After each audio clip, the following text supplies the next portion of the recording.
ZEE5 app download करें और देखें पूरे एपिसोड बिल्कुल फ्री।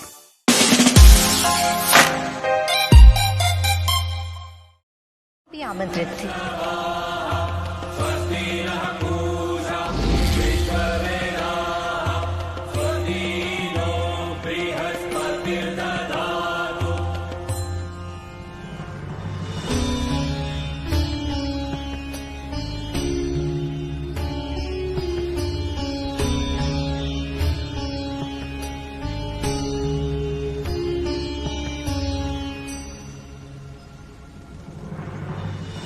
महादेव, आपने हमको सृष्टि के सृजन करता ब्रह्मदेव के सर्वश्रेष्ठ ज्ञानी पुत्रों को प्रणाम नहीं किया। भूल हमारी है जो हम आप जैसे असभ्य, अहंकारी और गट से सम्मान की अपेक्षा कर रहे हैं। जो मस्तक ज्ञान से भरा होता है वह झुका होता है, फल से लदे वृक्ष के समान। किंतु आप सब तो जगत पिता का अपमान कर रहे हैं। चेत जाइए, यदि अब आप सब ने मेरे प्रभु के लिए अमर्यादित भाषा का प्रयोग किया तो आप सबको मेरे क्रोध का सामना करना पड़ेगा। तो अब ये बैल भी हमें ज्ञान देगा। वैसे तुझ में और तेरे स्वामी में ना तनिक भी अंतर नहीं है। जैसा जड़ बुद्धि तू, वैसा ही जड़ बुद्धि तेरा स्वामी। बस! महादेव पूजनीय है, क्षमा मांगे इनसे। ब्रह्मा के पुत्र होकर हम इस जटाधारी, शमशानवासी, औघड़ और जड़ बुद्धि से क्षमा मांगेंगे? कदापि नहीं।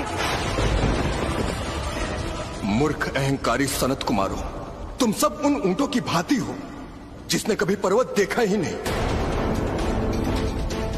तभी तो मरुस्थल पर भटकते हुए उन्हें यह भ्रम हो जाता है कि संसार में वही सबसे ऊंचा है। तुम सबने मेरे प्रभु का अपमान किया है, इसके दंड स्वरूप में तुम सबको श्राप देता हूं। जाओ, तुम सब ऊंट बन जाओ।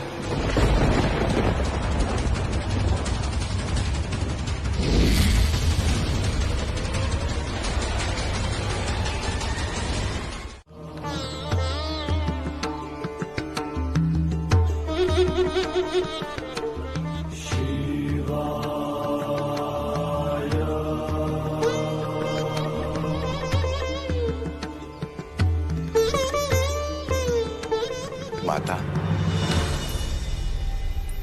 आज जो अद्भुत घटना घटी है उससे ये स्पष्ट होता है कि आप चाहकर भी खुद को आदि शक्ति से अलग नहीं कर सकती हैं। आपके भीतर स्थित आदि शक्ति की ही वो शक्ति है जिससे उस सूर वक्त के प्राणों की रक्षा विष से हुई। मैं देख सकता हूँ मैं। और उसकी आंखों की ज्योति भी लौट आई। माता, आज ही की भांति अब आप प्रभु की अनुपस्थिति में उनके दायित्व को निभाइए। जब तक प्रभु अनुपस्थित है तब तक आप ही त्रिलोक को संभाले। माता, यदि वो अनुपस्थित है तो भक्त की रक्षा और काली से युद्ध करने कौन उपस्थित हुआ था? ये कहो नंदी कि महादेव केवल पार्वती के लिए अनुपस्थित है। मेरे अतिरिक्त संसार में जिसे भी उनकी आवश्यकता है वो उनके लिए उपस्थित हो जाते हैं, प्रकट हो जाते हैं। माता, आप चाहे महादेव के प्रति कितने भी क्रोध से भरी हो, किंतु आप चाहकर भी अपने दायित्वों से पीछे नहीं हट सकती हैं। महादेव की अनुपस्थिति में आप उनके अधूरे कार्यों को नहीं छोड़ पाएंगी। इतना क्रोध किस लिए माता? महादेव ने तो आपको स्वयं ही कहा है कि उन्हें महादेव होने की स्मृति नहीं है। फिर उनसे महादेव जैसे व्यवहार की उपेक्षा क्यों करना?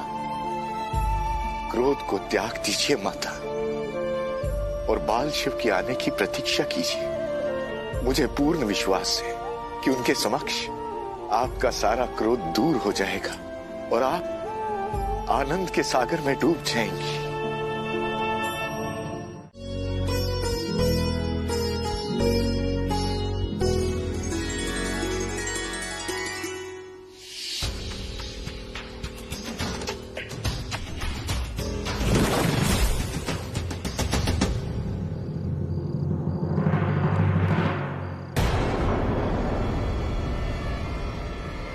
क्या बात है? तुम लोग भोजन क्यों नहीं ग्रहण कर रहे हो? संभवतः आपको हमारी श्रेष्ठता का ज्ञान नहीं। हमारे बैठने का आसन ऊंचे स्थान पर लगाइए, तभी हम भोजन करेंगे।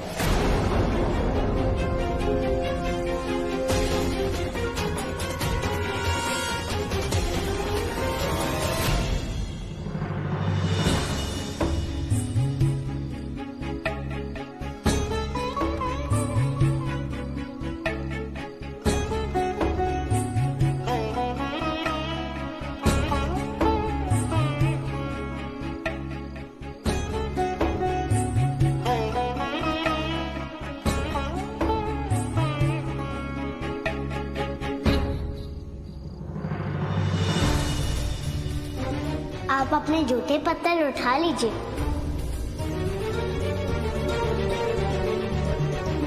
शिव, हम श्रेष्ठ हैं। हमारे झूठे पत्थर उठाने से तुम्हारी माता को पुण्य का फल मिलेगा।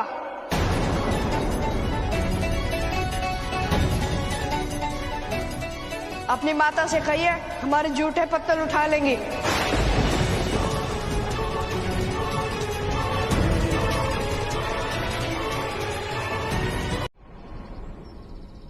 परम श्रेष्ठ सनत कुमार इतनी सरलता से किसी का आदित्य स्वीकार नहीं करते।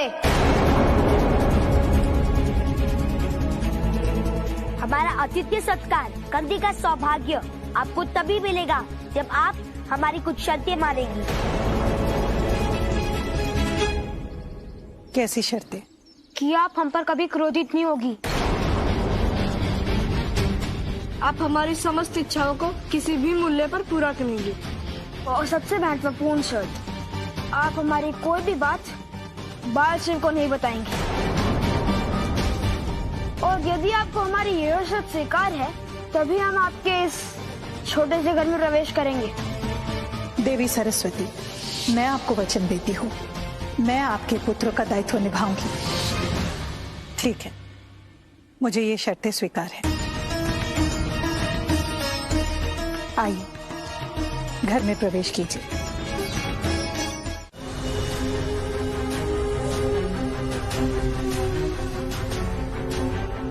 नहीं तारकासुर,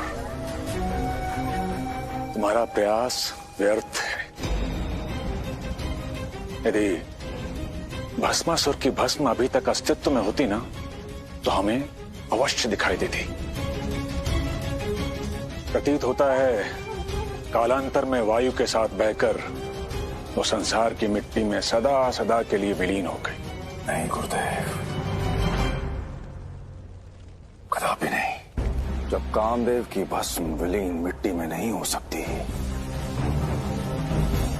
तो भस्मासुर की भस्म मिट्टी में विलीन कैसे हो सकती है? हमें उसे धंसों की गुफाओं के आसपास ढूंढना चाहिए, जहां स्वयं महादेव भस्मासुर से चुप कर बैठे थे और विष्णु ने मोहिनी का रूप धर के बड़ी कुटिलता के साथ उस भस्मासुर को अपने रूप के जाल में फंसाकर उसी के हाथों को उसके सर पे रखवाकर उसे ही भस्म करवा दिया था। हमें उसे वहां ढूंढना चाहिए। तुम सही कह रहे हो तारकासुर, हमें धनछोड़ चलना चाहिए। अवश्य ही भस्मासुर की भस्म वहीं कहीं होगी। एक बालक के लिए उसका संसार, उसके माता पिता, परिवार और मित्र ही होते हैं। और मेरा संसार केवल मेरे महादेव है। कैसी विडंबना है। मैं आपको मित्र रूप में नहीं देखना चाहती। आप नहीं चाहते मुझसे महादेव बनकर मिलना, और मैं नहीं चाहती आपसे मित्र बनकर मिलना। नहीं चाहती, अब नहीं चाहती।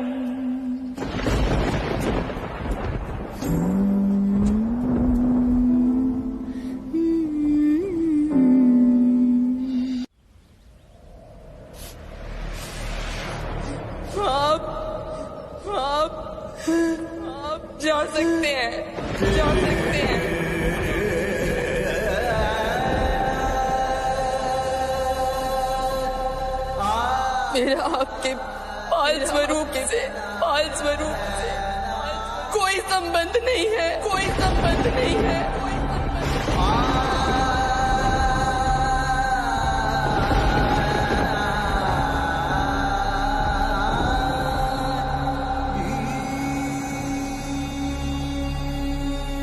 मित्र, मैं प्रयास करके महादेव नहीं बन सकता, क्योंकि मेरा महादेव बनना मेरे नियंत्रण में नहीं है। वास्तविकता तो ये है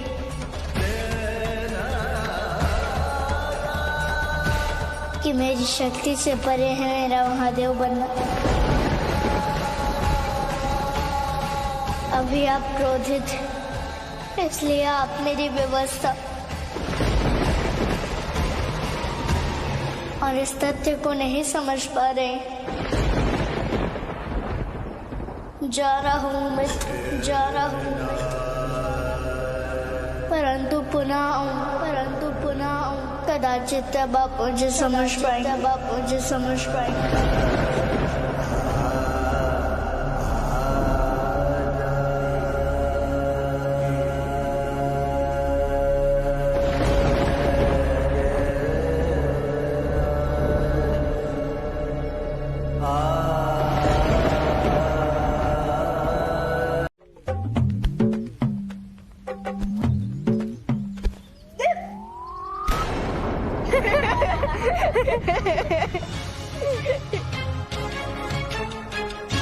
ये क्या भद्रता है आप लोगों की? ऋषिवर, ये खेलने का समय नहीं है, ये गुरुकुल जाने का समय है। गुरुकुल जाओ और अध्ययन करो। हमारे जैसे ज्ञानी ऐसे गुरुकुल में अध्ययन क्या, अध्यापन के लिए भी नहीं जाएंगे। यहाँ के आचार्य अयोग्य है, ना ज्ञान देने के योग्य है, ना हमसे ज्ञान लेने के योग्य है। सुन रही हैं आप? ऋषिवर, ये सनत कुमार मेरे उत्तरदायित्व है। सुधरेंगे, समय लगेगा। आप गुरुकुल जाइए। चलिए।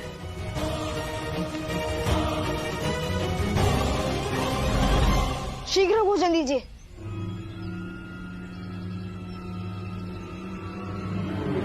भोजन तैयार है। हम समझ गए कि सभी मनुष्य समान होते हैं। आज के बाद हम किसी को भी तुच्छ नहीं समझेंगे प्रभु, और किसी का अपमान नहीं करेंगे प्रभु, और किसी को है नहीं समझेंगे प्रभु। अपना भाई, अपना बंधु समझेंगे। हमें क्षमा कर दीजिए प्रभु। तुम्हारा अपराध क्षमा योग्य नहीं है। हमें क्षमा कर दीजिए प्रभु, हमें क्षमा कर दीजिए प्रभु।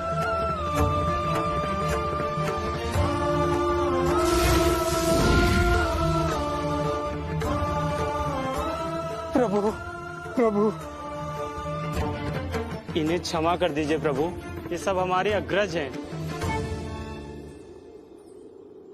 देखा आपने इसकी विशालता, और ऐसे विशाल और महान व्यक्तित्व के स्वामी को तुम सब तुच्छ मान रहे हो। इनके कहने पर मैं तुम सबको क्षमा कर रहा हूँ। कोई समस्या जीवन में हो भले, दूर हो जिसके साथ शिव चले, हर एक संकट क्षण में टाल दे, शरण जो आए उसे सत्य ही कहा गया है, प्रभु की छाया मात्र पड़ जाने से ही हृदय का कलुष मिट जाता है। इन सब का हृदय परिवर्तन करने के लिए आपको कोटि कोटि प्रणाम प्रभु। सब लोग मिलकर बोलो, हर हर महादेव, हर हर महादेव, हर हर महादेव, हर हर महादेव, हर हर महादेव। मुझे आशीर्वाद दें गुरुदेव कि मैं उन मंदिरों में जाकर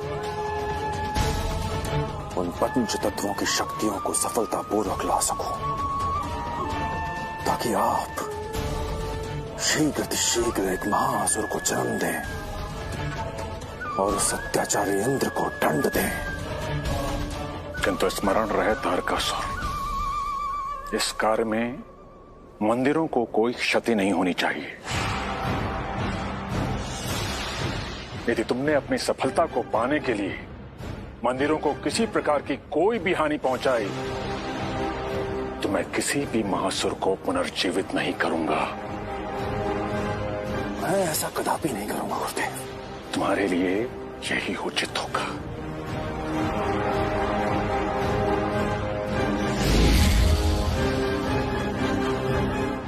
ये सूचना जल्द से जल्द देवराज को देना होगा।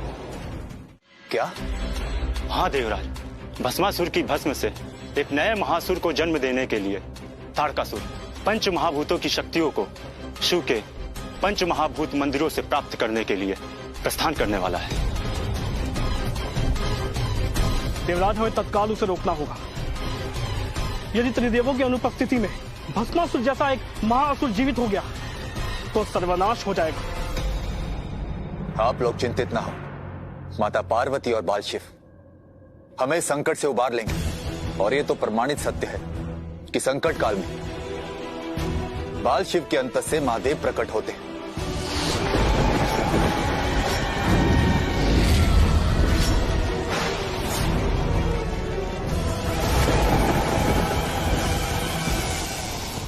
और हमारी रक्षा करते हैं। देवराज, ये मात्र एक संयोग भी हो सकता है और संयोग को सत्य मानना मूर्खता होगी।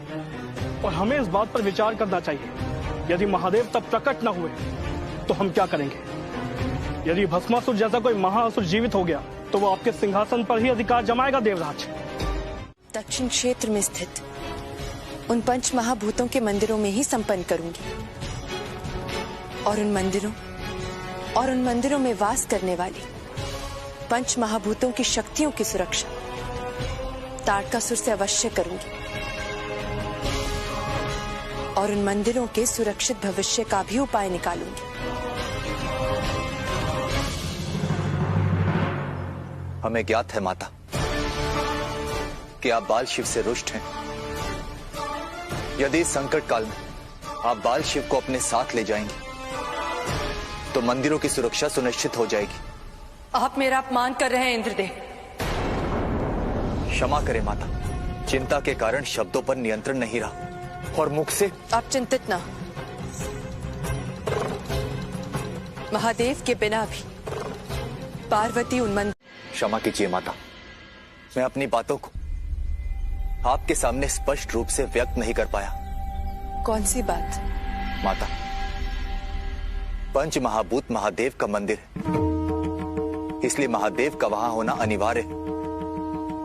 और जब महादेव वहां होंगे तभी उस मंदिर की सुरक्षा हो पाएगी। आप शक्ति का अपमान कर रहे हैं इंद्रदेव। मेरे सामर्थ्य, मेरी शक्ति पर प्रश्न चिन्ह लगा रहे। मत भूलिए, जब जब आसुरी शक्तियों से देव पराजित हुए हैं तब तब मेरे दुर्गा, मेरे काली स्वरूप ने जगत की सुरक्षा की है।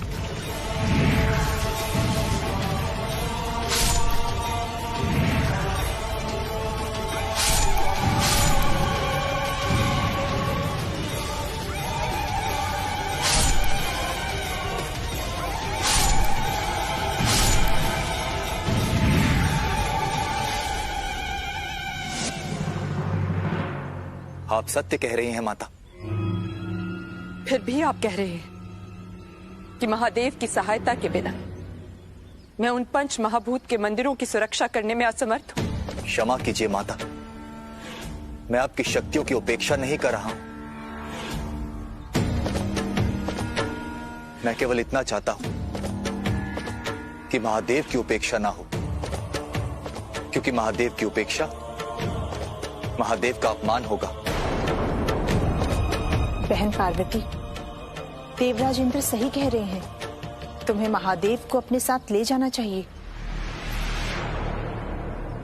मैंने कब मना किया बहन महादेव को अपने साथ ले जाने के लिए? मैं तैयार हूं उन्हें अपने साथ ले जाने के लिए, परंतु उन महादेव को जो मेरे हृदय में बसते हैं। बाल शिव ने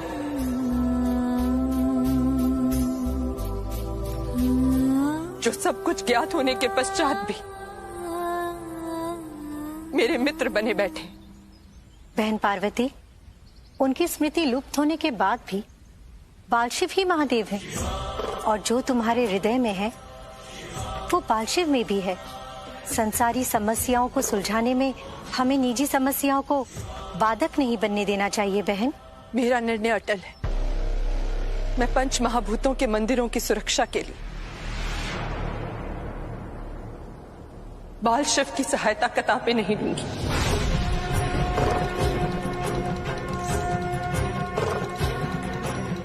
और यदि आप सबको ये मेरा अहंकार लगता है तो फिर ठीक है। गांव को हमारी योजना का ज्ञात हो गया है। स्वयं पार्वती मंदिरों की रक्षा के लिए जा रही है। जी असुरराज। किंतु हमें पथभ्रष्ट नहीं होना है। अपनी लक्ष्य की प्राप्ति के लिए उस पथ पर आगे बढ़ना है और हर हाल में पंचभूतों के मंदिर से उन पंच तत्वों को प्राप्त करना है, ताकि असुर गुरु शुक्राचार्य भस्मासुर की भस्म में वो पंच तत्व मिलाकर महाअसुर का निर्माण कर सके। किंतु उससे पहले हमें श्री कलाहस्ती मंदिर से वायु तत्व को प्राप्त करना है, और ये वो मंदिर है जो वायु तत्व से बना है। तो मुझे भयंकर चक्रवात का निर्माण करके उस मंदिर पर आक्रमण करना होगा, ताकि जब वायु शक्ति मणि में परिवर्तित हो तो मैं उसको अपने अधिकार में ले सकूं। तारका, अब तुम्हारी जीत को कोई नहीं रोक सकता। मेरे वीर योद्धाओं, जानता हूं कार्य कठिन है, किंतु हमारा साहस, हमारा शौर्य हिमालय से भी ऊंचा है। तो कहिए कि आप सब लोग इस अभियान को आगे ले जाने के लिए तैयार हैं? हम सब तैयार हैं।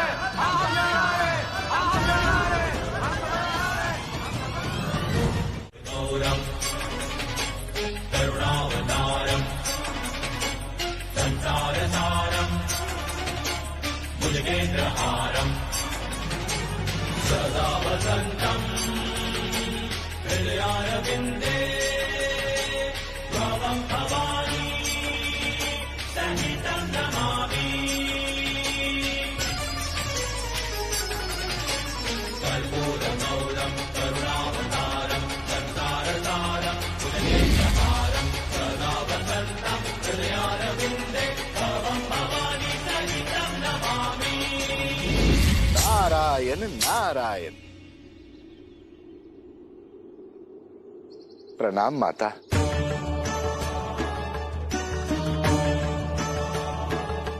यदि इस संकट काल में आप बाल शिव को अपने साथ ले जाएंगे तो मंदिरों की सुरक्षा सुनिश्चित हो जाएगी।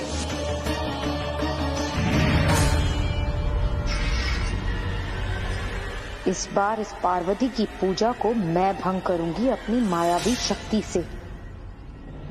यदि आपको सचमुच मेरी चिंता है तो आप इस कलाहस्ती मंदिर में अवश्य आएंगे महादेव, अवश्य आएंगे।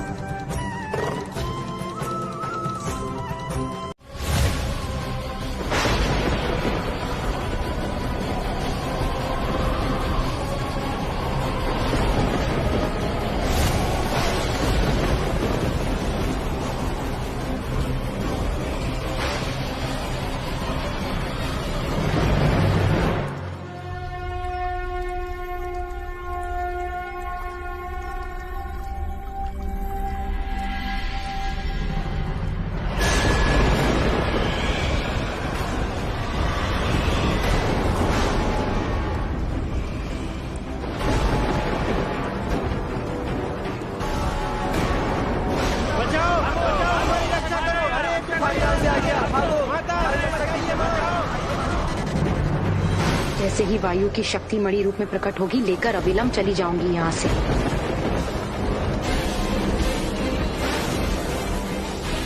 नहीं माता, पूजा को बीच में मत रोकिएगा।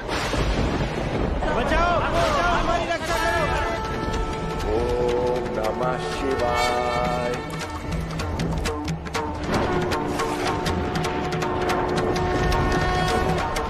बचाओ, बचाओ, हमारी रक्षा करो।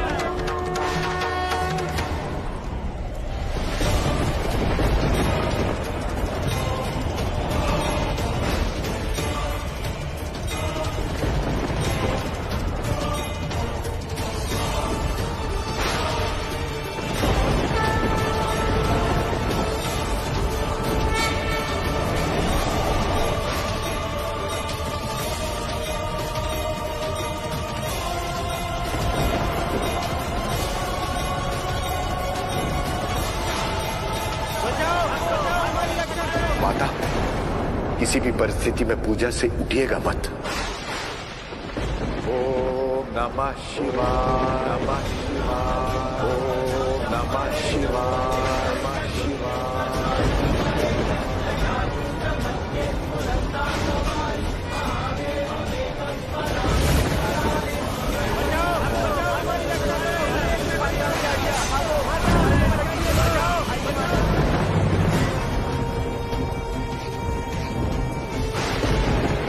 प्रचंड चक्रवात उत्पन्न हो।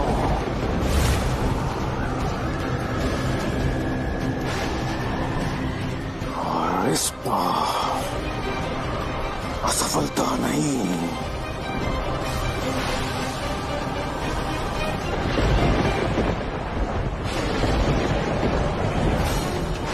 आज आपकी एक बार फिर आवश्यकता है महादेव। देखती हूँ शक्ति की इस लड़ाई में आप मेरा साथ देने आते हैं। मित्र, पंच महाभूतों के दूसरे मंदिर का नाम क्या है?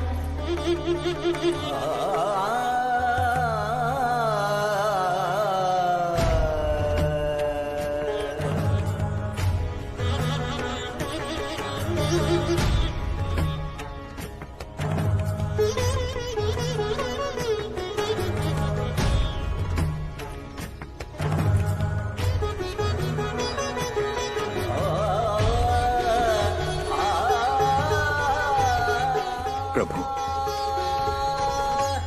आपकी आज्ञा हो तो मैं आपको कथा सुनाऊं? जी नंदी जी, सुनाइए। प्रभु, पंच महाभूत के दूसरे मंदिर का नाम एकाम्बरेश्वर है। ये पृथ्वी तत्व से संबंधित मंदिर है। पृथ्वी तत्व की शुद्धि के लिए इसका निर्माण हुआ है प्रभु। और प्रभु, माता ने यहाँ आपके महादेव रूप की आराधना भी की थी।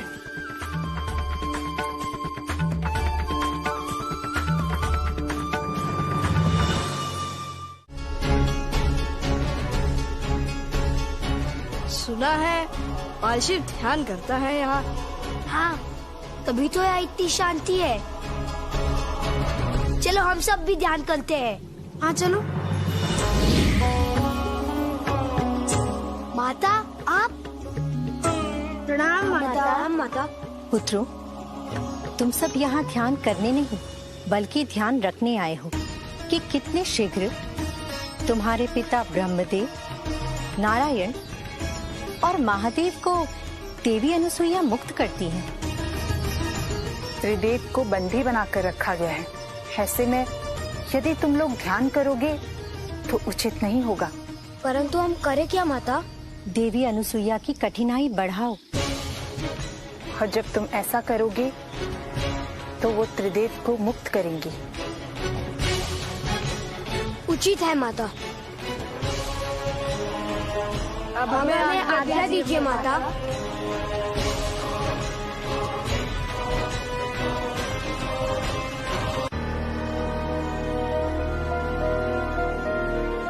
माता होकर हम अपने पुत्रों को उचित कार्य से हटाकर बुरे कार्य करने के लिए प्रोत्साहित कर रहे हैं।